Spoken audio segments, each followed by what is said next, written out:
Hello everyone. So today this is going to be a 45-minute Yin Yoga practice. If you're not super familiar with Yin, so here's a super simple explanation. And honestly, I think this is helpful even if you've done Yin countless times, even if you do Yin all the time. Maybe it's the only practice you do. It's good to remember some of the most basic principles to these practices we do, because sometimes we get so wrapped up in each posture that we kind of forget what is the basic outcome that we're looking for, or the basic technique of practice. So this is going to be helpful for new students and students who are very experienced with Yin. There's a very simple formula to a Yin Yoga posture or a Yin Yoga practice. You can kind of break it down like this. You start to set up the posture. You pause, you observe for a moment. You see if there's any way to do the posture a little bit more gentle, a little bit more easy. It doesn't mean it has to be so easy that you basically fall asleep because you're bored. It just means it cannot be painful. It cannot be something that you have to try really hard to hold the pose. Ideally, you'd be able to relax and become passive. This is actually one of the meanings to a Yin practice.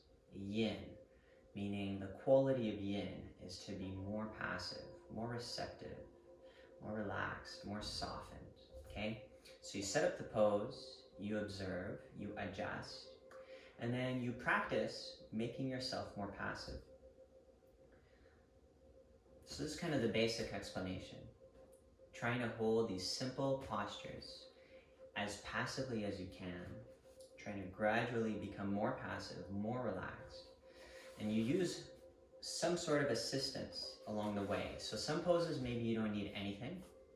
And then other poses, maybe you use a bolster. So I'm not gonna rely too heavily on the bolster for this class because perhaps you don't really have a bolster at home. Some of the bolsters that I have that are basically, I would say, industry standard are literally like 80 to 100, maybe even more dollars each.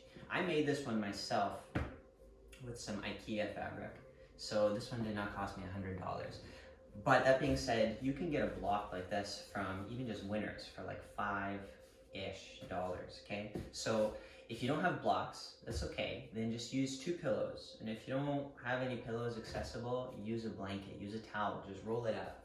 For example, you could put this under your knee, or you could just take your blanket and fold it and put it under your knee. Of course, blocks and bolsters are a little bit better. And the reason for this is because they're the exact same size, okay?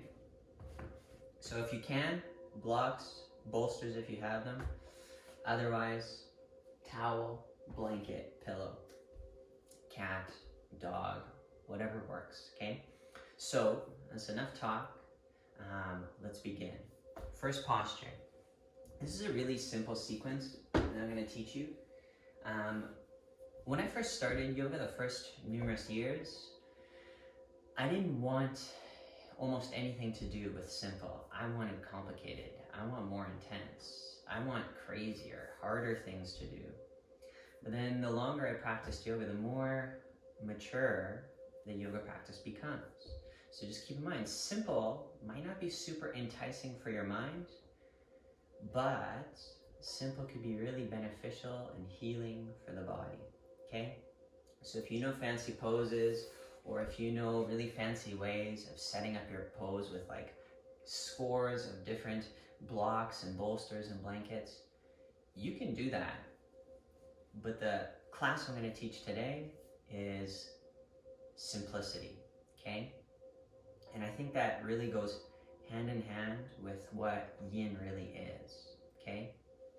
First pose. By the way, before I actually start, it's important that you're comfortable clothing, something, I would actually recommend cotton. I mean, I know a lot of yoga wear is not made out of cotton, But I mean, for example, this shirt is, and that's good. These pants are not, and that's okay. But I mean, if you're at home, you can do this in pajamas. You just need to be warm. I really recommend being clean. And it's not just because you should be clean or something. It's just your body, and your body is going to feel different to you if you are totally clean or if you're kind of a little bit stinky, okay? So that being said, make sure you have a clean space. You have your props set up. You might want to pause the video just to get that going. And let's begin. First pose is called Reclined Butterfly. It looks like this basically. Before I lie down, reclined is the lying down part. This is butterfly, okay? And you might need to use some blocks. I recommend that you keep them nearby and handy. This is really common, to put the blocks under the knees like this. You can give yourself more support or less. This is flat, this is medium, and then this is tall, okay? So I would say for most people, it's flat or medium, okay? Under the knees, perhaps under the hips. The pose looks like this. I do not personally need the blocks, so I will not be using them, but I will keep them nearby because sometimes I actually do use them. Okay, set up the feet, lie down, and then before you do start to do the whole entire posture, just keep in mind, arms can go anywhere you like. By your side is the most gentle. Out to the sides is nice. And then behind you, this is my favorite, but it won't work for everyone, but I'll tell you why it's my favorite. Generally, throughout your waking day, meaning when you're not sleeping, your arms are by your side. They're hanging down by your side. So now this is a nice opportunity to let the armpits, the chest be open, the inner line of the arm be stretched open. And we're gonna hold this pose for 5 minutes, okay? So set up the feet. Set up the arms. If your shoulders, if you have arthritis or some sort of injury, maybe a rotator cuff injury, then I wouldn't recommend putting the arms behind you. It's going to be too tender on the shoulder joint, okay? Maybe just T-shape, reaching straight out to the sides. Now this is really important. This is where the Yin practice really starts to come together. Set up your pose, lie down, and now just pause. Let's just say there's some discomfort. Maybe you need some sort of adjustment. That's okay. Just pause for a moment. Take a couple of deep breaths. Try breathing in for 3 seconds, breathing out for 3 seconds. So a total of 6 seconds for one complete breath. And on each exhale, it's like you're relaxing a little bit more deeply.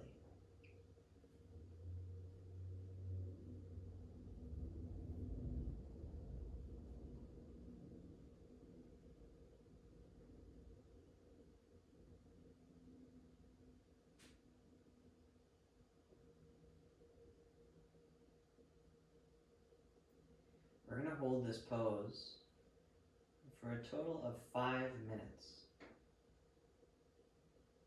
I'm going to say this just right now, but keep this in mind for every pose we're going to do. If at some point you feel like we're holding the pose too long for your practice, for your body, then maybe you just release the pose and you just wait until we catch up with you, okay? I would not recommend adjusting the video to a different part of the practice because you're not going to feel very relaxed if you keep getting up and you're trying to use your computer or your phone.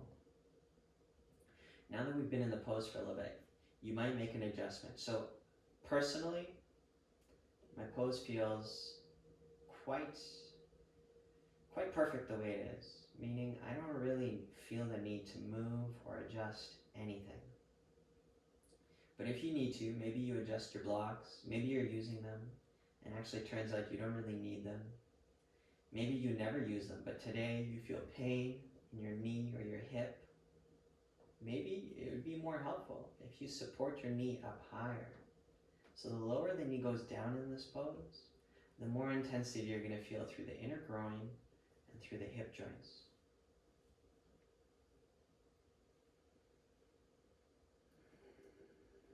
So we set up the pose, step 1. You pause and assess. You can kind of call that step 2. You can make some adjustments. That would be step 3. And then now you commit to staying still within the posture. That's step 4. Now you just stay. I'm not going to say this every time, but I will explain for this first one.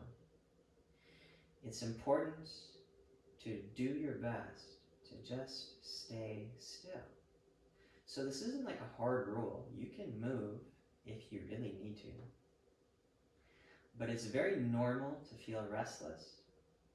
And every time you move and fidget, you're just making that restlessness stronger.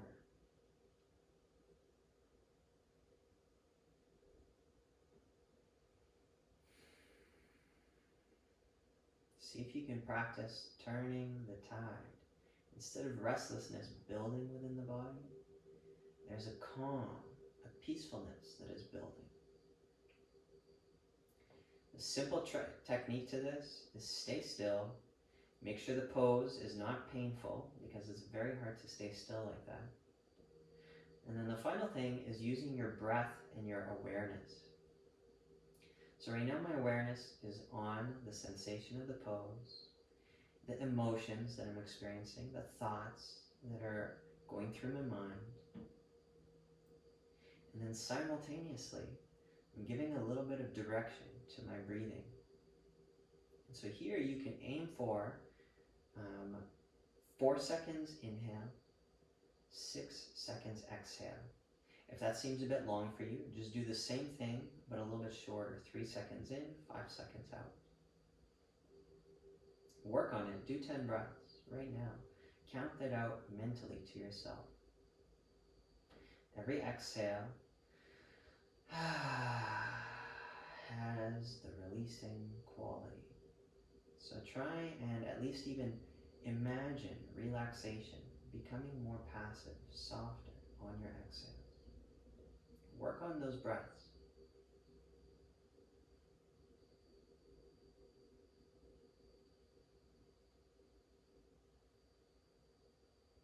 The first few breaths will not feel that easy. Please stay persistent. Just work on it. Especially if you never do this, this will be challenging. Be open to sucking at new techniques. You work on them more often, you become more skilled at them.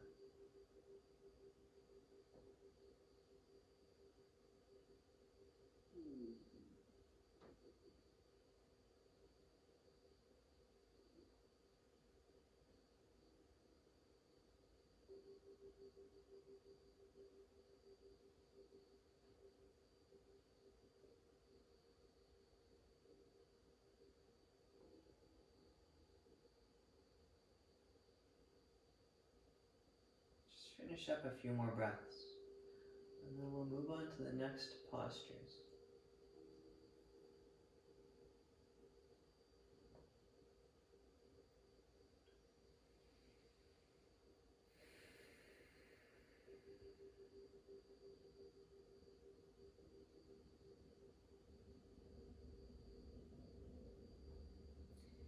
Five minutes, I would say, is not very, very long, but it's definitely longer. It's not the easiest duration to hold a pose for. Like, let's just say this is your first yin class ever. 5 minutes might feel like an eternity. That's why I said, if it feels a little bit too long for you, you can release the pose before we do, and then just wait for us to catch up. This is all you would have to do. Slowly releasing the arms. Gradually, legs come back together. Now extend and pause. Just rest in silence. If this isn't how you usually practice, so I ask that you try and do it this way and see what happens. It's a good quality for a yoga student. Just do the class the way the teacher is asking. And then if you really didn't like it once you finished everything, don't do the classes with that teacher anymore. It's useful like this because you can learn what to do, learn what not to do. And just observe the effects of your pose on the body. What do you feel? So let's just say you felt a lot of sensation in your hip and groin. Now that you've released, what do you feel there now?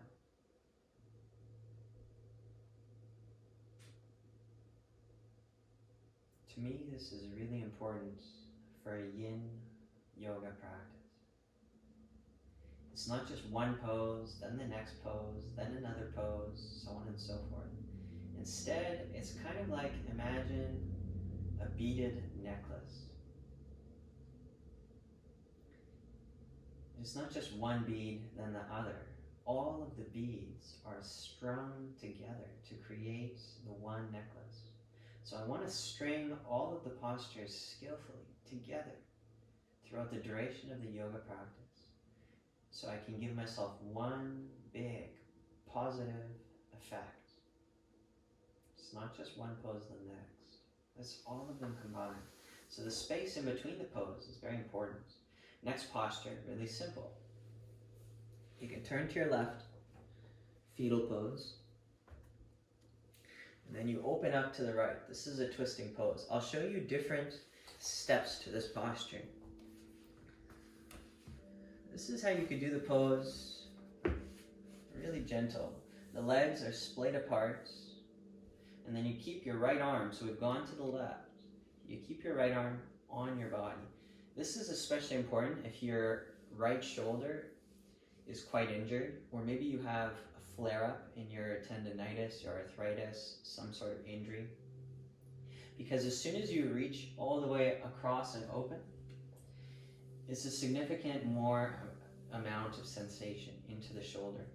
But also, you end up going deeper into the twist.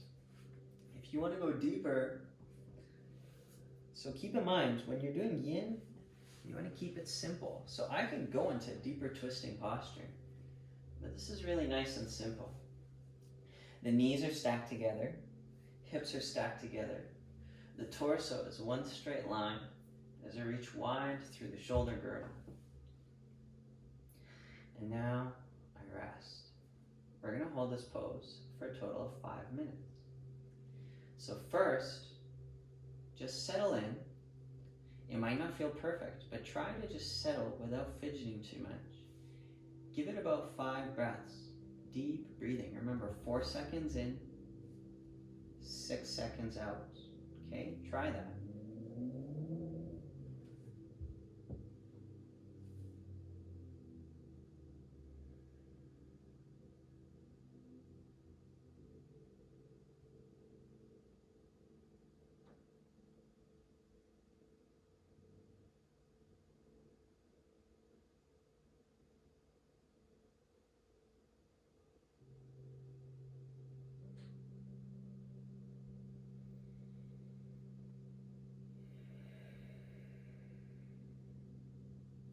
I'll just take you through my thought process right now as I practice this pose.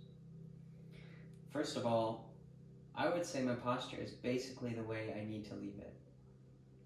And the reason why I feel this way is because I practice yin often, and I've done these poses countless times. So I know how to skillfully set up the pose to help my body. But you might need to make adjustments, and that's very okay. Right now, this top leg is slightly hovering, so right now my right leg is not exactly in the perfect spot, and that's okay, because this is yin. It doesn't need to be perfect. Also, I should be passive. Passive means I'm not trying to do the pose better. The pose is the way that it is. It doesn't hurt. Therefore, this is a good yin posture to just rest in. I feel a little bit of discomfort in my shoulder. Otherwise, this pose feels pretty easy. That does not mean that the pose will not be useful. If the pose feels quite intense, I would recommend you focus significantly on your breathing. Keep it. Literally try 4 seconds inhale, 6 seconds out exhale, 6 seconds. Count the seconds if you want to get good at these techniques. And now the whole time I'm observing alongside my breathing, where do I feel sensation? And I'm just watching, okay? So it's not like I'm trying to defeat the tension in my body. Instead, I'm just holding space so that the posture can do its work. It can work its magic on the body, okay? So to some degree, the practice of yoga is you create some sort of effect, or a cause rather, And now you observe the effect. So this is observation. Pay attention to the breathing, the thoughts that are going through your mind, the emotions that you're experiencing, and the physical sensations you're experiencing. Try not to fight anything. You're just simply observing. And if anything needs to be changed, maybe your blocks, maybe you need a blanket because you're cold, please do it. The majority of the practice should be passive and still.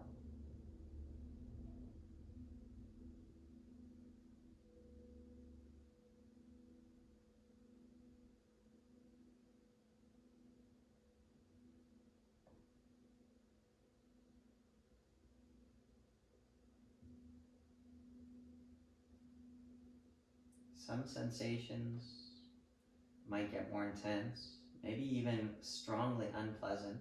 By the way, that doesn't mean you should even move. Strongly unpleasant might just mean that you're doing exactly the pose you need to do to help your body. But it's really up to you. So something that's strongly unpleasant for me, maybe for you would be exactly perfect. And then maybe something for you that's strongly unpleasant might actually be way, way, way, way too intense for someone else. It's really important that you try and do your yoga practice with honesty. So is this honestly helping me right now? Should I change it? I'll give a very quick example. I used to really like to do deeper variations of twists for yin, but then I realized I'm just trying too hard. The point here is not to become so flexible that now you can join the circuits. The point is to daily recalibrate the body so that it functions properly. All the systems are functioning in harmony with each other. There's no friction. And I don't mean just physically there's no friction. Even just between the different sensations of the body, and then even just the mind, the emotions, there should be harmony. It's time to move on to the second side. You should move slowly. From here, you go on to the right side. Start with fetal pose, set up your posture, and then twist open to the left. Straight away you might notice that the pose feels a little bit different between the two sides. That's very normal. Ideally, if possible, give your body the same alignment, like it's a mirror image of the first side. We did the left side first, now we're on to the right. As best as I can, I've set up the pose the same. I'm going to speak a little bit less this time, so as the class progresses, I don't really have to say as much because you already have plenty of instruction. Set up the pose. This is just a rough guideline. Make an observation. Is any adjustment necessary? It could be anything simple. Maybe you don't really like the fact that your shirt's untucked, so you tuck it in. It seems like it wouldn't affect your pose, but it's actually extremely important that you can minimize the distractions. I want my mind and my nervous system to be totally at ease with this process. If something is distracting you, you have two options. You either address that thing, so let's just say maybe my back was cold, I tuck in my shirt, or you decide this isn't actually that important, and then you try and you withdraw your focus from that thing. And instead, so when we practice yoga, it's introspective. I don't want to look around like, wow, I should paint my ceiling. No, you put your focus deep into your body, into your breathing, even including the thoughts and emotions you're experiencing. This is really important. So especially if you do yoga a lot, I don't really feel that tight today. Hardly tight at all, actually. But maybe you feel some anxiety, some worry, especially with what the world is going through right now. It's quite common to feel a surplus of harmful thoughts and emotions. So as much as I'm releasing physical tension, I also want to release mental and emotional tension. And that's why it's important to be very honest and observant. Maybe I feel a lot of worry right now in the stomach. Maybe you focus your practice on releasing that worry. And the breathing will help. Try breathing in for 4 seconds, breathing out for 6.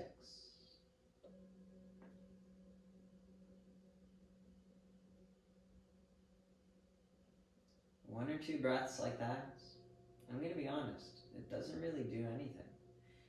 Try your best to keep the breath consistently like that. Give it that quality and then maintain it. And the whole time you hold the pose, it's almost like you completely plopped, like a pancake. There's absolutely no physical effort that I'm putting into this pose. Nothing. Just breathing. That's the only effort.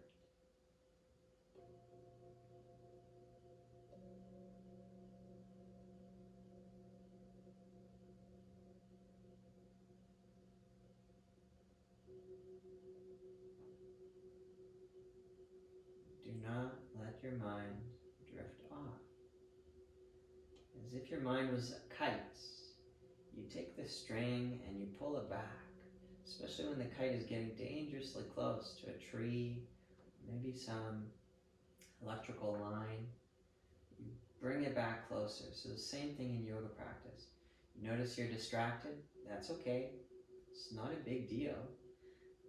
You pull yourself back to your body, back to your breathing. Stay present. It's the only way to deepen the posture consistently.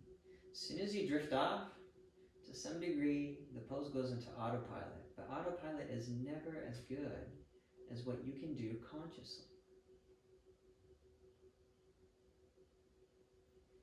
Something I forgot to mention, keep the face completely passive. The face, this part of the body, has a huge amount of influence over the rest of the body. If you clench your jaw and you smush your eyebrows and forehead all day long, your body is going to listen to that body language, and then probably your shoulders will start to rise up and clench. Probably you'll be holding tension in other parts of the body. You might not even notice. So when you're practicing yin, one thing that we're doing is actually uncovering things that we were missing. Coming back to center. Starting to release the pose. You can just pause for a moment if you want. So you can lie down on your back. I'm going to lie down in fetal pose. Make yourself comfortable. I recommend you curl in smaller. And it's important that you find a passive way to hold this pose. Now just pause. Right now, it's like I'm pretending. I don't have a care in the world. All I'm doing is just being present with my breath, with my body. Here's something to think about. Try and have awareness of your awareness.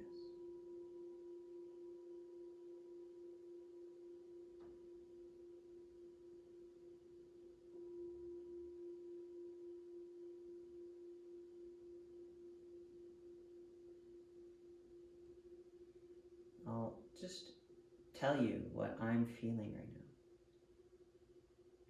Right now, so yesterday I did a lot of arm balancing poses. It was not for a yin class. And today my hands, my wrist, and my forearm, they just feel pleasantly tired because those muscles got a workout. And now as I rest in this pose, I feel that fatigue in the wrists, the hands, and that's okay. So you can say that to some degree, maybe that's a negative thing. I feel some weariness in my arms. But on the other hand, it's not actually a bad thing. It's not hurting me. I don't feel in pain. But it's just what I'm noticing. So right now, I'm just making a simple connection to my body. That's it.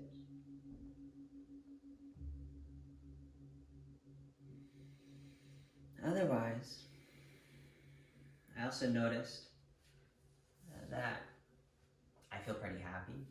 My spirit feels good, feels strong. I feel calm.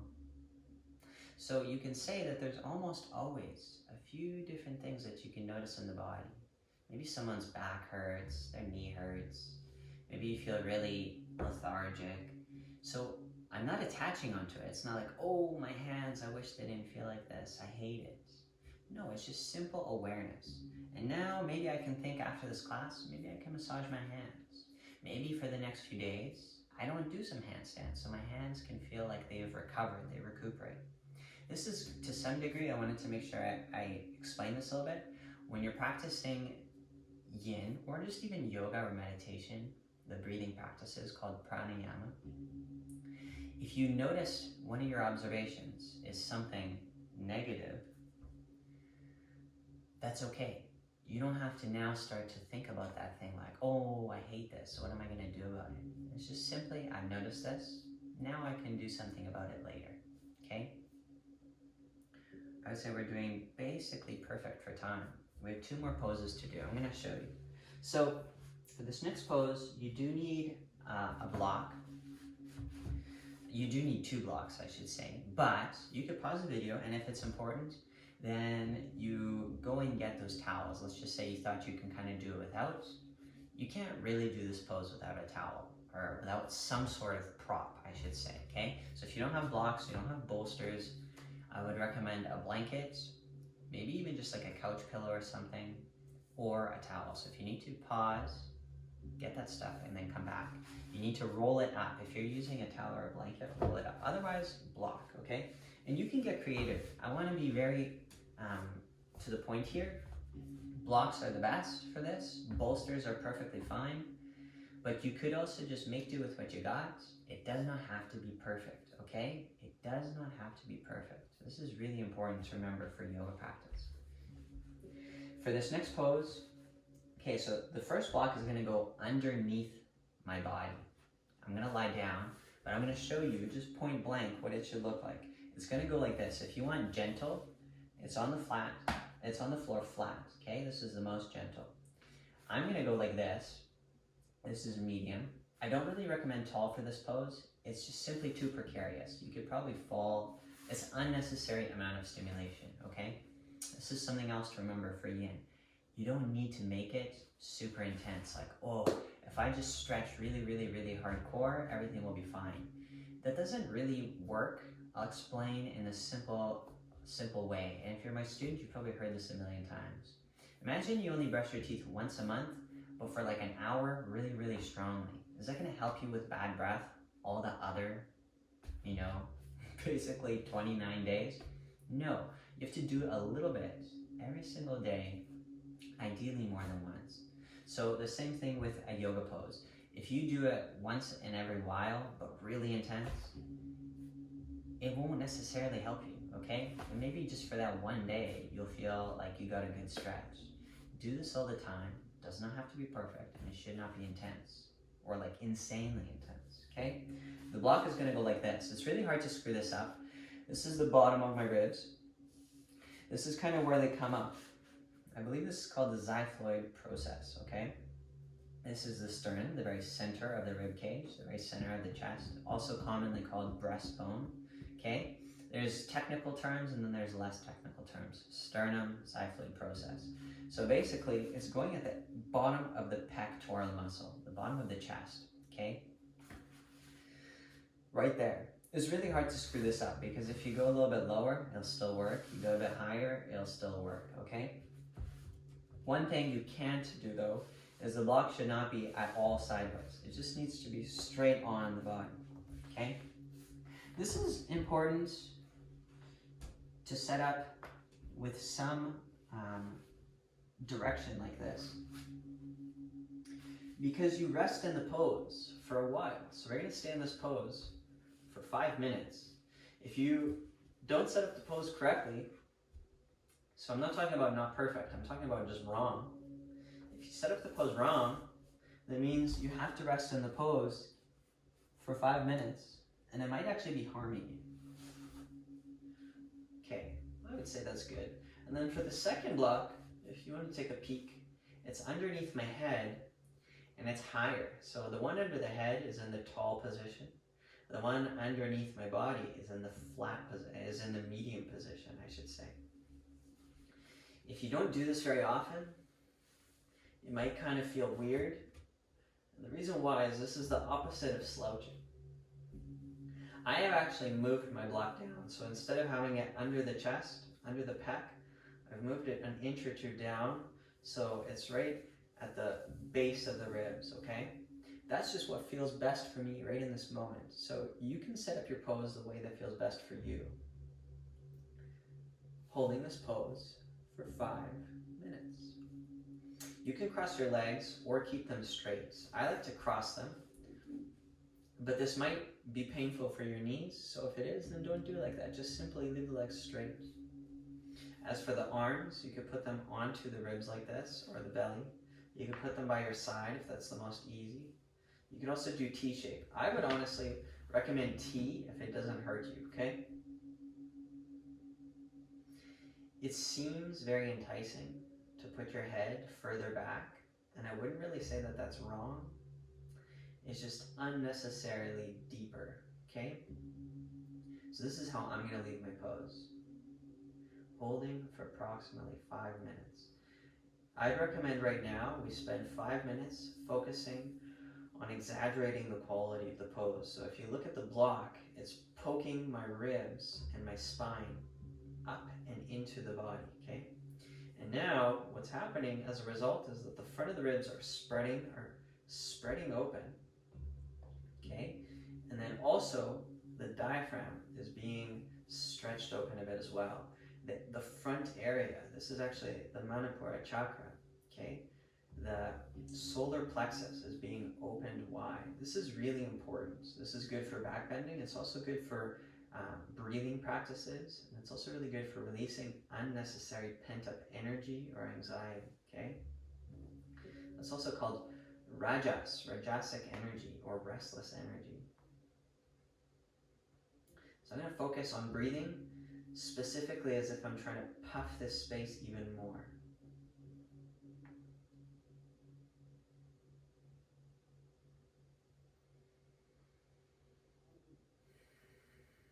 For beginners, you can think about your ribs, because you can very much so feel them. Like, it's almost impossible to not be aware of your ribs, because they're right here.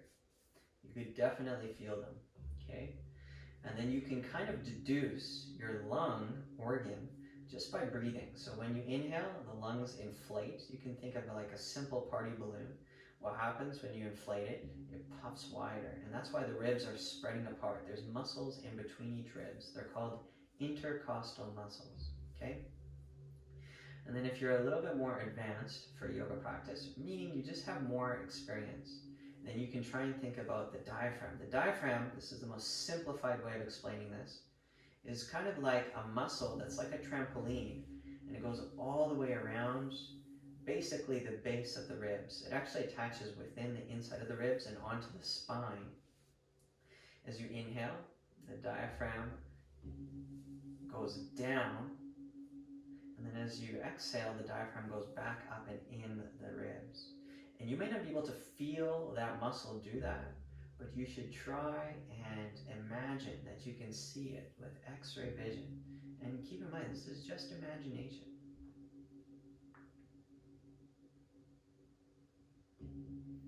And if you're trying and nothing is happening, and you're not connecting to anything, that's okay. So I'm not going to say anything, and now just work on it. I'm just imagining my diaphragm, and as I breathe in and out, I can deduce what it's doing, functionally speaking. And then over time, you make a connection deeper and deeper and deeper. Just take some practice. I'm going to share another piece of information. Currently, I feel a little bit uncomfortable. But that's because I need to do this pose every single day. If you sit on your phone, your laptop, your couch, your bed, you probably slouch, and this is now the block is strongly, forcefully pushing the spine and the ribs into the body. This is the opposite of the slouching posture. Nobody slouches like this. I don't even know if it's possible. So if you feel uncomfortable, that makes sense. And you should be patient and stay in the pose.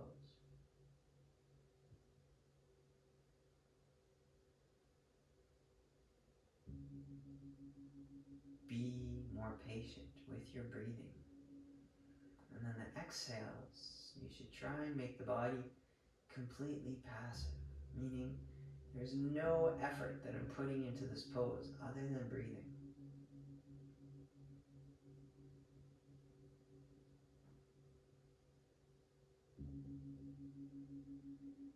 If at some point, let's just say, hypothetically, here's a scenario. You set up the pose the way I did, and now, so meaning you set up the blocks identical, and now you're in the pose and you're like, oh my God, how long is this gonna take? This is terrible. All that really means is that you should adjust the posture. So for example, technically speaking, we're all done the pose, but all that would really mean is that you move off your block and you take everything down one level. And now you're doing the same pose, but it's just giving you less intensity. So we're done the pose. I'd like you to roll off either to your left or to your right side into fetal pose. And now just rest there for a moment before we do one last posture. Just rest and observe the effect of the pose. This is really important to do. Observe the effect of the posture.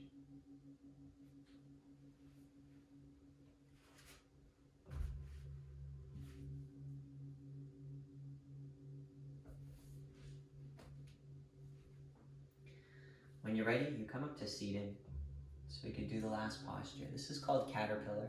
It's extremely simple. Quick comment. If you're a really tight student, and I'll show you what it looks like. It basically looks like this. It means people who are really tight, it's hard for them to sit up all the way in this pose. So when you do the forward fold, it's probably gonna look like this. Do you see how much I'm rounded out of the pose? It's like I've left the posture and then only my head is able to go back into it. Just do yourself a favor and just do this pose flat up against the wall. So let's just say the wall is just a few inches behind me. I go all the way flat up against the wall, and now my body can relax. So if you're really tight, you probably won't actually fold forward that much. And all that really means is you should do that pose every day, maybe even 2 or 3 times a day, for like a whole entire year, okay? And then you'll see a big difference. Otherwise, we're gonna do the pose like this. Some people might really benefit from a rolled up towel or blanket underneath their knees. If you can, legs straight, and you go forward. I'm gonna show you the most simple way of holding this pose. It just looks like this. You can use a bolster to do the same thing. It would just be at an angle, okay? Otherwise, as you hold the posture, you can give yourself less support. Let's just say you're here, and then a few minutes into the posture, the body relaxes. So then you adjust, you go a little bit deeper, and then maybe the body relaxes even more, and you go deeper. Personally, I don't use the blocks at all for this pose, so I'm not going to. Something important with the legs. So in an active style class, I'd recommend you keep the feet flexed, but this is yin. The feet should be relaxed. So they're just kind of flopped out to the sides, and that's okay. Let's hold this pose for 3 minutes. And then maybe you can hold it for a little bit longer, okay? I'm only doing 3 because I don't want to run out of time. Also, this pose can get really intense. The arms should be passive, okay? Don't copy me unless you feel no pain in the body, okay? Head should be hanging. And if that hurts, it might be too tight, somewhere along the length of the back, that's okay. So you just put the blocks underneath your head. It might look like this.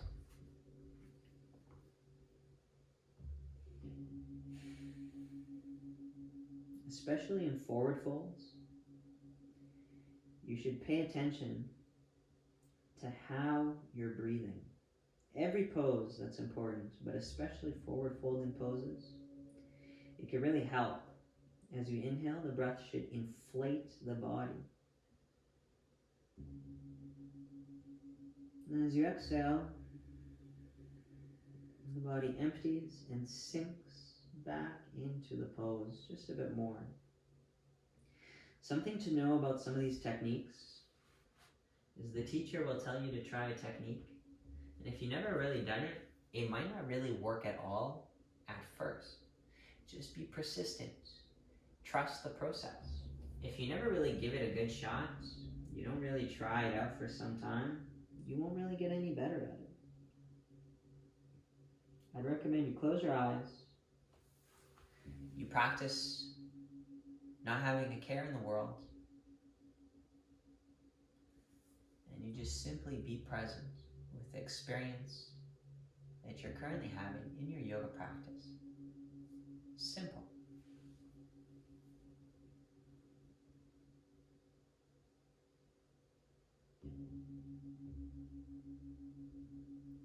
For me right now, this pose is pleasantly uncomfortable, meaning I feel the tension in the body, but it feels pleasant because I'm releasing it with every single moment that I spend in this pose.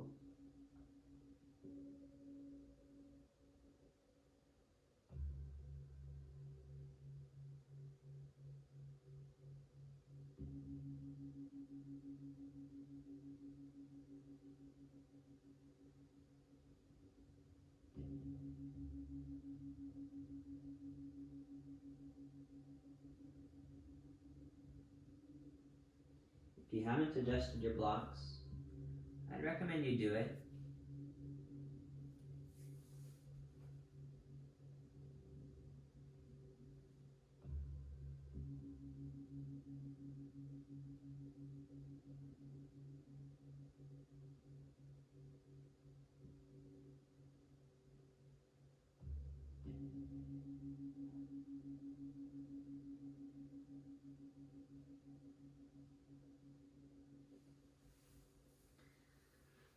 So just listen first.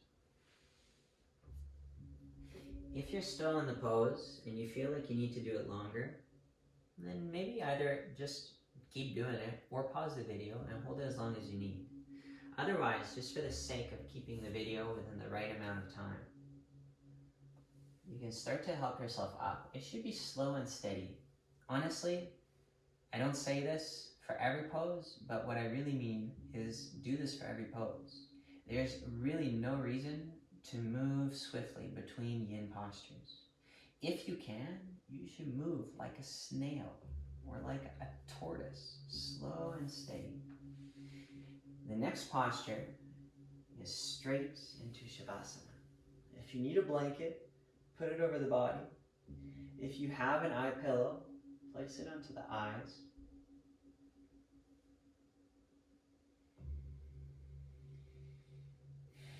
And if you don't need that stuff, then you just simply don't worry about it and go right into Savasana. This is something else important to mention. It's very likely that the body will feel a little bit more uncomfortable and a little bit even maybe fragile, you can say. There's like just a general achiness. So you do the forward fold and now you lie down and your back will kind of feel like, oh my God. It's almost like you feel like an 80-year-old. And then you relax, practice your Savasana. And I can essentially guarantee you that you'll feel much better if you just rest for a little bit. Try and do your Savasana for no less than 5 minutes. Especially right now, since most people are social distancing, or you can call it physical distancing. It's like, what else do you really even have to do right now? Practice resting. This is something that I would say our culture is not very good at. So yin actually has a counterpart. It's called yang, Y-A-N-G. Yang is like the go-getter, the doer, okay? So it's like that hustle, that daily grind. Yin is the counterpart. One is not more important than the other. They need to work in unison because they balance each other, okay? So obviously yang is important, but yin, yin, we need more yin. So practice resting. And if you find it very hard for you, I have people literally in class that will straight up get up before the class is done and scurry out. You could say maybe they're busy, but it's always the same people every single time, okay? Meaning they are simply not willing to work on the yin quality. If you find it hard for you, that's perfect, that's amazing. Actually, that's one of the best things. When you have the opportunity in your yoga practice to work on something that's really challenging for you, that's like what it's really all about. Get over that struggle so that now it's actually maybe something that you actually enjoy. I didn't really like to do Savasana for a long time, but I know the benefits, intellectually speaking, so I practiced it. And now I have that wisdom of how do I balance the yang and the yin, okay? So stay in your Savasana. If you can for longer, 10, 20 minutes, that's really good. But you might not really need that. So 5 minutes is perfect and it will suffice, okay? Thank you for your practice. Namaste.